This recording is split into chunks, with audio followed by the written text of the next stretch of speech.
माँ सिर्फ देना जानती हैं। मम्मी, आपका ये कुकिंग वाला शौक हमें बहुत महंगा पड़ रहा है। घर में सब कुक के हाथ का बना खाना खाते हैं, फिर भी आप अलग से खाना फेंकने के लिए क्यों बनाती हो?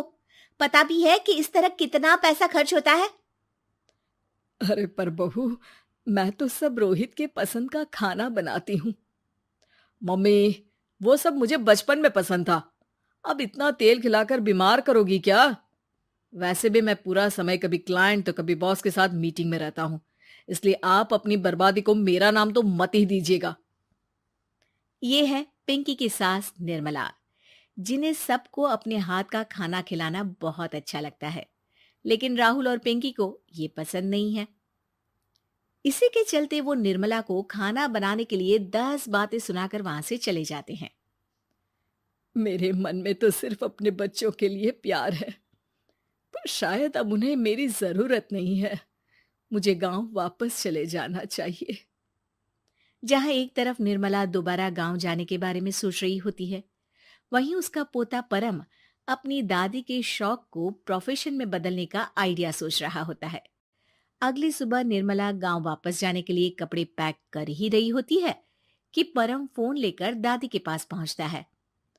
दादी, आप कहीं नहीं जाओगी? अरे नहीं बेटा, मेरा गांव चले जाना ही ठीक रहेगा।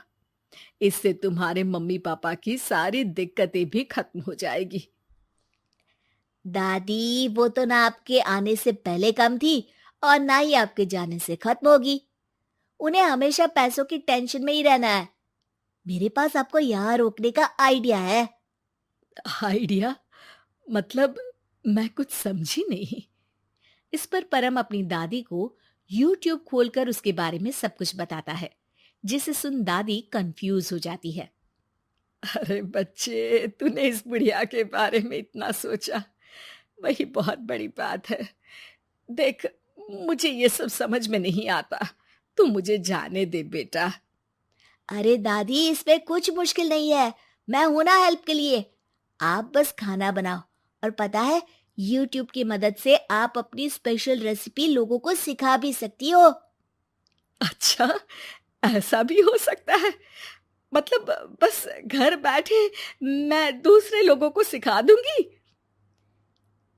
सिर्फ कुछ लोगों को नहीं, पूरी दुनिया को सिखा सकती हो, और उसके लिए आपको सिखाने के पैसे भी मिलेंगे दादी। इस पर बहुत देर तक दादी को YouTube के बारे में समझाकर आखिर में परम उन्हें कन्विंस कर ही लेता है, जिसके बाद वो गांव जाने का प्लान कैंसिल कर YouTube चैनल शुरू कर देती हैं। हमने ये शुरू तो कर दिया, पर इससे कहीं रोहित और पिंकी को दिक्कत ना हो बेटा। दादी, वो आपके बारे में नहीं सोचते तो आप क्यों उनके बारे में इतना सोच रही हो? इसके बाद दादी पोता मिलकर खाने के वीडियो और साथ ही उनके ट्यूटोरियल की वीडियो बनाकर उन्हें YouTube चैनल पर अपलोड करने लगते हैं। सब खुशी से चल रहा होता है कि कुछ हफ्तों में ही पिंकी को इसकी खबर हो जाती है। हमारी पीठ पीछे घर में ये सब क्या चल रहा है? अरे मम्मी, आपको तो अपना टाइम पास करना है, पर उसमें मेरे बेटे का फ्यूचर क्यों खराब कर रही हो? पढ़ाई के टाइम आपके साथ किचन में लगा रहेगा तो फेल ही हो जाएगा ना। वैसे इस YouTube वाले के शौक के लिए आप जो फैंसी डिशेस बना रही हो, उसके पैसे कहाँ से आ रहे हैं? मम्मी, आपको हमेशा पैसों की चिंता ही क्यों लगी रहती है? और रही बात मेरी पढ़ाई की, तो आपसे ज्यादा दादी को उसकी चिंता है। इसीलिए मेरी पढ़ाई के बाद ही वो ये काम करती है। परम, अपनी मम्मी से बात करने का ये कौन सा तरीका है? और मम्मी ने पैसों के बारे में कुछ गलत तो नहीं पूछा? जब घर में हम दोनों कमाते हैं, तो ये पूछने का अधिकार तो है कि पैसे कहाँ इस्तेमाल हो रहा है। मम्मी का ये जानना जरूरी बनता है। पापा, आप अपनी मम्मी से कैसे बात करते हो, ये तो मैं देख ही रहा हूँ। तो आपके मुंह से ये बातें तो अच्छी नहीं लगती। और रही बात पैसों की, तो आप दोनों हर समय मुझसे दूर रहने के कंपेंसेशन में जो पॉकेट मनी देते हो ना, हम उसी से ये सब कर रहे हैं। इस पर परम अपनी दादी को लेकर वहां से चला जाता है, जिसके बाद पिंकी और रोहित YouTube चैनल बंद करवाने की बहुत कोशिश करते हैं, लेकिन परम ऐसा होने नहीं देता। इसी तरह महीने बीत जाते हैं। पर चैनल का कुछ खास ग्रोथ ना देखकर निर्मला निराश हो जाती है। हम इतनी मेहनत करते हैं, फिर भी आज तक मैं तेरा 1 रुपया भी वापस नहीं कर पाई। अब तो रोहित ने तुझे पैसे देने भी बंद कर दिए और तेरी सारी सेविंग्स भी खत्म होने को आई है। बेटा, मुझे लगता है कि हमें ये सब बंद कर देना चाहिए। दादी, यूट्यूब चलने में मेहनत के साथ ढेर सारा सब्र भी लगता है।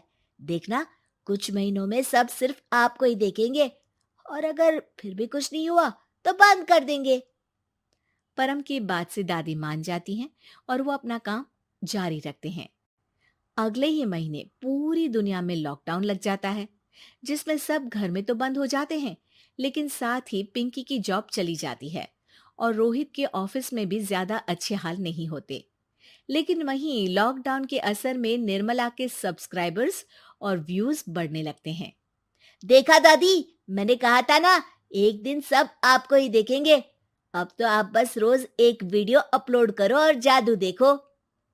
इसी के साथ लॉकडाउन के कुछ ही महीनों में निर्मला खाने वाली दादी के नाम से सारे सोशल मीडिया पर फेमस हो जाती है, जिस वजह से अब उन्हें यूट्यूब के पैसों के साथ पेड एडवर्टीजमेंट और पेड प्रमोशन भी मिलने लगते हैं।